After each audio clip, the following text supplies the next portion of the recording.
Maintenant, on va passer à la FAQ. Donc, balancez toutes vos questions sur n'importe quel sujet, vous envoyez et je vous réponds avec grand plaisir. Alors, tu dis 5 euros, c'est rien. Oui, mais regarde, encore une fois, 5 euros, c'est ton courrier d'appel. Là, le mec, il dit je fais un site pour 5 euros. En vrai, il fait pas un site pour 5 euros, il explique. Pour 5 euros, il t'installe ton site sur ton serveur. Pour 25 euros, il te fait des catégories. Pour 45, il te fait le blog. Donc, tu vois, déjà, on est plus à 5 euros. Et tu vois la différence. Donc, 5 euros, c'est la base. Et tu vois, par exemple, pour faire des vignettes de design, 5 euros, bah oui, ça le fait rapidement. Mais après, tu as des upsells, tu vois, donc c'est assez intéressant. Ouais, moi, je suis auto-entrepreneur. En fait, moi, c'est un peu compliqué parce que j'ai une entreprise en France. Donc, je suis auto-entrepreneur en France. Mais j'ai aussi une activité, j'ai aussi une entreprise aux États-Unis. Donc, c'est pour ça que c'est un peu délicat. Et donc, du coup, pour la France, j'essaye de rester au niveau, tu sais, de la limite pour pas trop me faire taxer. Et après je mets tout sur mon compte américain. Conseilles-tu de faire connaître ta boutique de vêtements en print on demande, pub Insta, pub FB ou Insta ou organique? Bah tout. Il n'y a pas de bonne stratégie en fait. Le but c'est d'avoir de la visibilité. Donc moi l'organique je préconiserais toujours parce que c'est de la bombe l'organique. Mais après que tu fasses pub Facebook ou Instagram, ça dépend où tu es le plus à l'aise et ça dépend ce que tu préfères. Mais il n'y a pas de tu vois, c'est pas rouge, c'est pas noir ou blanc, c'est à toi de voir. Et honnêtement, si quelqu'un te dit non, fais ça, fais absolument ça, c'est qu'il a quelque chose à te vendre. Tu vois, par exemple, j'ai une formation sur Instagram, je pourrais dire fais Instagram et forme-toi sur Instagram. Mais c'est pas comme ça que je marche moi. Et je préfère dire la vérité. Honnêtement, il n'y a pas de meilleure stratégie. C'est à toi de voir ce que tu préfères. L'organique, ça met du temps, par contre, c'est beaucoup plus puissant. Pour travailler ton référencement naturel, tu sous-traites. Alors, en fait, j'ai mon assistant qui gère ça depuis peu, mais avant, je le faisais un peu moi-même. Si tu avais un conseil pour démarrer en faisant du print en demande, nicher. Ah, tu m'as demandé un conseil. Non, niche, t'as ton audience, c'est très très important parce que comme ça tu sais qui tu cibles et tu sais quoi lui vendre. C'est très important. C'est intéressant, Shopify éducation. Ouais, c'est intéressant. Hein. De toute façon, dès que t'as du contenu gratuit, tu peux y aller. Hein. Enfin, tu vois, il y en a qui. Moi, quand j'ai commencé, vraiment, je suis allé chercher l'information partout. J'ai rien lâché et c'est ce qui me permet. Et encore aujourd'hui, dès que j'ai besoin de savoir quelque chose, boum Google, boum YouTube, et je regarde l'information partout. Et dès que j'ai besoin d'aller plus loin, je prends tout simplement une formation. Par contre, c'est clair qu'il faut se former parce que sans se former, t'avanceras pas aussi vite que les autres. Faire plus de contenu afin de créer une communauté autour de sa marque est primordial pour le branding, mais ça ne suffit pas. Non, mais c'est très bien pour commencer, surtout c'est gratuit. Le problème avec le print en demande, c'est que ça ne résout pas le problème de quelqu'un. Oui, mais par contre, il faut toucher les passions plus. Et ça, je le dis dans toutes mes vidéos. En fait, en business, tu as deux choses. Soit tu réponds à un problème, donc avec un produit. Par exemple, là, j'ai fait une story sur Instagram hier, il fait 39 degrés. Tu arrives dans une ville avec des bouteilles d'eau gelées, t'inquiète pas que tu vas vendre, parce que tu résous un problème sur le moment. Par contre, le print en demande, il faut toucher des gens, mais vraiment précises. Et regarde, encore une fois, je vais refaire le même exemple que je fais à chaque fois en conférence. Unicorn, Patronus. Ce t-shirt là a vendu pour 1 million de dollars. Et il répond pas à un besoin. C'est juste que, voilà, c'est celui-là. My Patronus is an unicorn. Le mec a ciblé tous les gens qui aiment les licornes, tous les gens qui aiment Harry Potter. C'est pour ça que je dis de nicher. C'est super important parce que le mec il sait à qui il s'adresse et du coup il s'adresse de la bonne façon. Il n'y a pas de secret. Quand tu sais à qui tu t'adresses, derrière tu auras de meilleurs résultats. Très très important de savoir à qui tu t'adresses. Et beaucoup de personnes se lancent dans le print en demande parce qu'ils ont un ego de malade. Ils veulent faire une marque de streetwear. Marque de streetwear, ça vaut rien parce que t'es pas Nike, t'as pas le budget et t'es pas Fila, t'as pas leur budget. Donc tu vas te planter, je te dis tout de suite. Le dernier qui a lancé une marque de streetwear, je l'ai fait dans le premier live, c'était Squeezie, mais il a 13 millions de followers. Donc forcément, ça va marcher. Encore une fois, quand tu fais du business, il faut enlever ton ego. Il faut faire quelque chose parce que ça touche quelqu'un. Et encore une fois, alors peut-être que c'est pas sexy de vendre des mugs, de vendre des coques de smartphone. Ça fait moins bien que de dire je vends des t-shirts. Mais pourtant, moi je trouve que ça rapporte beaucoup plus par exemple. Tu vois, donc c'est assez intéressant. Cet exemple, c'est avec du Facebook Ad. Bah ouais, mais tu peux le faire aussi avec un influenceur Harry Potter. Un influenceur unicorn, ça doit se trouver. Donc c'est que n'importe quoi. Faut pas rester comme ça. Faut vraiment s'ouvrir et trouver toutes les solutions. Parce que WordPress c'est de la merde, vraiment c'est de la merde. Pour faire du e-commerce, WooCommerce c'est vraiment naze. Et si tu trouves par exemple WordPress facile, je t'assure que Shopify c'est encore beaucoup plus facile. Tu as tout qui est mis à jour, toutes les applications sont mises à jour. Depuis que j'ai Shopify, donc ça fait 2 ans et demi, j'ai eu une demi-journée de serveur done. Donc je sais pas si t'imagines, c'est rien du tout. Alors WordPress, j'ai eu pas mal de problèmes. Donc non, moi je conseille pas du tout WordPress, c'est pas pratique.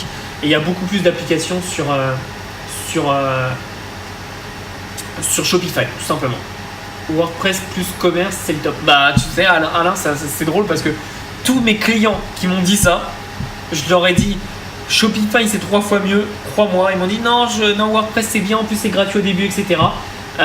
Et ils sont, au bout de 3 mois, ils sont partis sur Shopify. Alors, WordPress c'est mieux pour les SEO? Non, faut arrêter avec ça. WordPress c'est bien pour les SEO, oui, mais le SEO il est aussi bien sur Shopify, hein, faut arrêter. C'est pas WordPress, ça fait du SEO, Shopify ça en fait pas. Oui, WordPress est mieux référencé, mais si tu références rien, bah tu seras pas référencé. Et Shopify, si tu références rien, tu seras pas référencé. Tandis que si tu références de la bonne qualité sur Shopify, ça marche très très bien. Donc c'est ça, c'est l'excuse que tout le monde me sort sur WooCommerce. Mais honnêtement, pour avoir testé les deux avec des clients, il n'y a aucune différence, vraiment. Ouais, ça coûte peut-être moins cher que Shopify, mais encore une fois, le moins cher revient cher. Et tous ceux qui sont sur WooCommerce, dès qu'ils veulent scaler leur business, ils sont bloqués, ils passent tout sur Shopify. Je vous le dis, hein, j'ai plus de 500 clients, je vous assure que j'en ai vu des gens qui ont essayé de me vendre WooCommerce comme quoi c'était trop bien, etc. Mais non. Non, malheureusement, c'est pas top. Ah non, mais attends, je dis pas que tu peux pas tourner avec WooCommerce, hein. Ne me fais pas dire ce que j'ai pas dit, tu peux tourner. Mais je t'assure qu'à service comparable, Shopify, mais il explose dans toutes les mesures WordPress, mais de loin. Déjà, WordPress à la base, c'est tout simplement du blog, ils sont pas spécialisés en e-commerce, tandis que Shopify, c'est que du e-commerce. Alors, je sais que c'est WooCommerce, etc., mais c'est un plugin sur un truc de base, tu vois, c'est pas la même chose. Donc, c'est pour ça. Moi, je prends à chaque fois un service qui est spécialisé dans tel domaine. Très important. POD sans site, c'est possible. Tu peux aller sur Teespring, ouais. Et maintenant, ils ont mis une intégration où tu peux vendre sur Amazon et sur eBay en plus. Je crois que c'est 50 centimes par produit, donc c'est rien. Et tu peux vendre sur plein de choses. Alors Amy, je suis d'accord avec ça, mais par contre, du coup, ça veut dire que dès le début, tu pars défaitiste et dès le début, tu te dis, bah, je prends le moins bien parce que si ça marche pas, ça marche pas. Par contre, si ça marche, bah, je vais être bloqué. Tu vois ce que je veux dire? Tandis que par exemple, avec Shopify, bah, regarde sous mes vidéos, moi j'ai un lien, tu vois, c'est 14 jours d'essai gratuit. 14 jours, tu as le temps de faire des trucs. Et après, bah, si ça marche pas, voilà, ça marche pas, tu vois. Oui, j'entends bien que ça rassure, mais encore une fois, faut toujours voir long terme. Si tu te plantes, imagine, tu te plantes au bout du premier mois, tu auras perdu 27 dollars. C'est même pas euros, c'est dollars. Donc toi, tu te dis, bah, c'est pas top. Surtout quand tu fais du marge en Europe, quand tu fais du POD en Europe, tu as des marges moins élevées. Ça a moins élevé que quoi? Si c'est du dropshipping, ça dépend quel produit, mais sinon, oui, les marges, c'est pas fou. De toute façon, print en demande comme de dropshipping, c'est qu'un état, hein, c'est pas une finalité en soi. Et le but, c'est de tester un design et après de faire du stock derrière.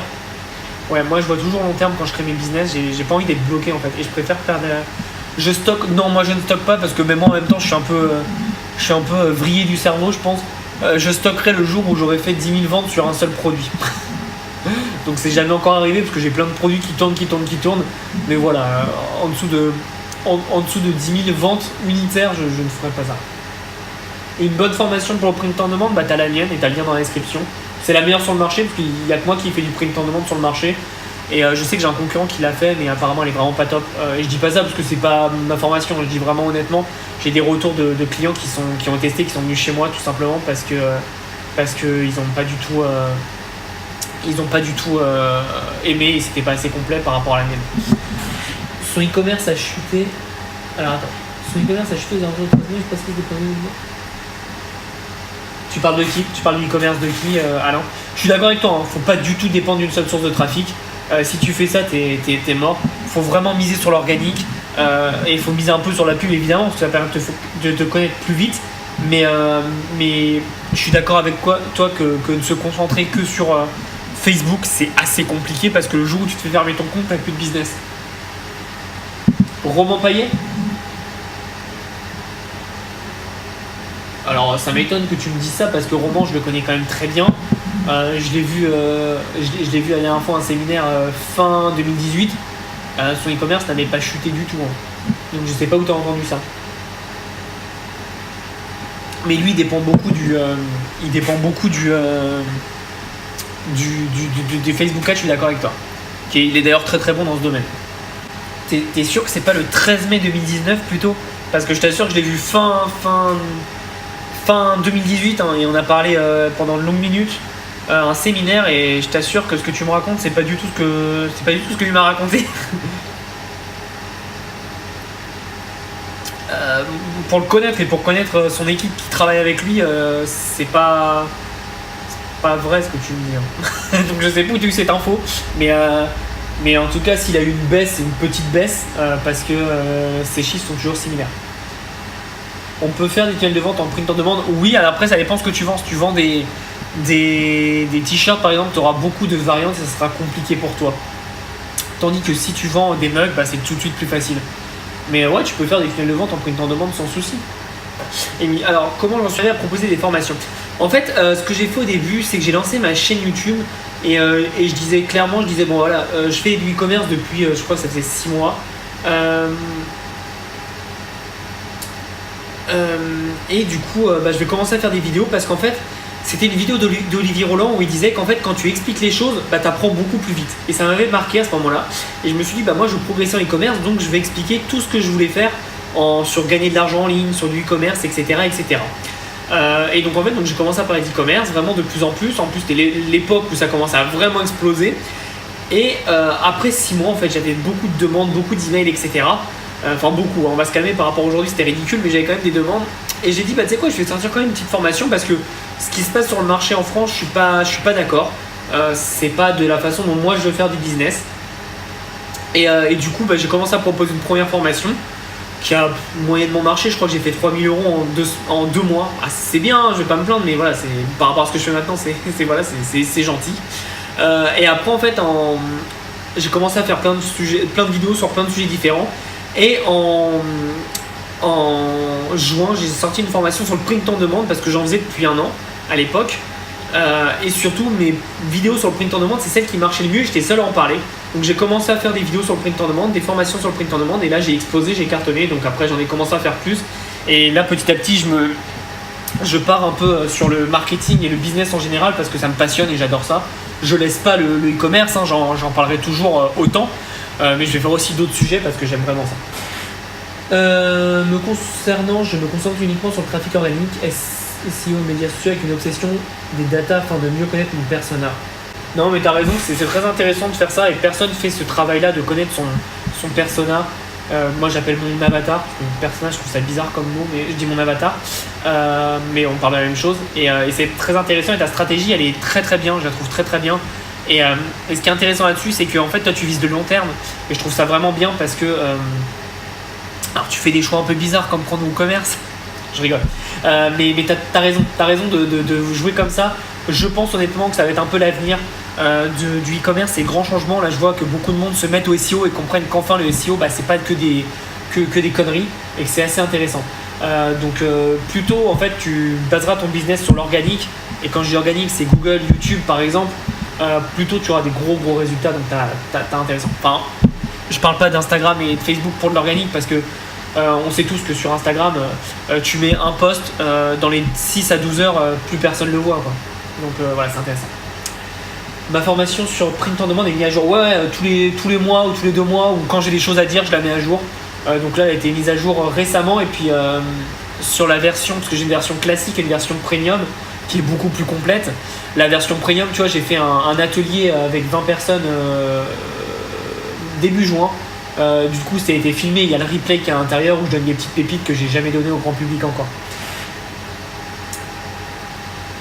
C'est possible de gagner de l'argent avec une boutique en ligne sans faire de la pub Google ou les réseaux sociaux au début. Oui, tiens, justement, parle-en avec Alain parce qu'Alain, justement, il est concentré sur l'organique. Et oui, tu peux tout à fait. Hein. Moi, tu sais que là, mes boutiques, j'en ai une que, alors je compte pas dans mes boutiques, hein, c'est une que j'ai laissée en sous-marin qui me rapporte à peu près 1000 à 1500 euros de chiffre d'affaires par mois, mais je la touche même pas, c'est du print en demande et en fait c'est juste de l'organique, je vends sans rien faire en fait, donc c'est plutôt cool et elle se gère toute seule et le but c'est vraiment de m'amuser avec cette boutique, c'est pas de gagner de l'argent avec. J'en gagne, c'est sympa, mais c'est pas le but premier. Je fais des coachings, ouais bien sûr je fais des coachings, si t'es intéressé, contacte-moi à contact@blogriche.com, tu connais l'adresse maintenant et je t'enverrai ça avec grand plaisir. Je te parlerai de ce que je peux proposer. Alors Seth Godin je connais, après je connais pas tous ses principes, je connais le nom, mais ouais moi c'est un peu moi ce que je fais avec mon site, l'infoprenariat, hein. Je fais des vidéos YouTube, du contenu sur Instagram et après je fais pas de pub du tout. Combien j'ai de boutiques? J'en ai 2. Et je te dis j'en ai une 3e mais je la compte pas, j'en ai vraiment 2, sérieux. Je passe 10 heures par semaine sur mes boutiques, mais alors attention, hein, c'est maintenant, hein. Au début j'ai cravaché à mort, mais maintenant que c'est automatisé, je passe plus que 10 heures par semaine. Parce que j'ai plein d'autres projets et plein d'autres activités à gérer. Bah avec plaisir, si vous avez d'autres questions, n'hésitez pas. Sinon, je pense qu'on va rendre l'antenne, on va s'arrêter là. J'espère que vous avez appris pas mal de choses ce soir, comme d'habitude, que vous avez bien échangé. Merci à tous ceux qui ont participé. Merci à tous ceux qui sont là tous les mercredis soirs. Ça me fait plaisir. Je connais les habitués maintenant et c'est vraiment sympa de pouvoir échanger. Et j'espère qu'à côté de ça, vous évoluez, vous passez à l'action massivement parce que j'ai entendu une phrase aujourd'hui, je sais plus qui disait ça, qui disait un idiot va plus loin, un idiot qui passe à l'action va plus loin que 2 intelligents qui font rien, et c'est très intéressant. Quand je dis qu'elles sont automatisées, non, c'est en fait je les laisse vivre et avec le print en demande tout est automatisé, donc j'ai rien à faire. Le client arrive, il paye et voilà. En ce qui concerne WordPress, j'ai un informaticien qui s'occupe de la sécurité et de la vitesse du site. C'est pour ça que je te dis que Shopify c'est meilleur. Moi j'ai pas besoin de gérer tout ça, ça se fait automatiquement avec Shopify. Et bah de rien, merci pour vos questions.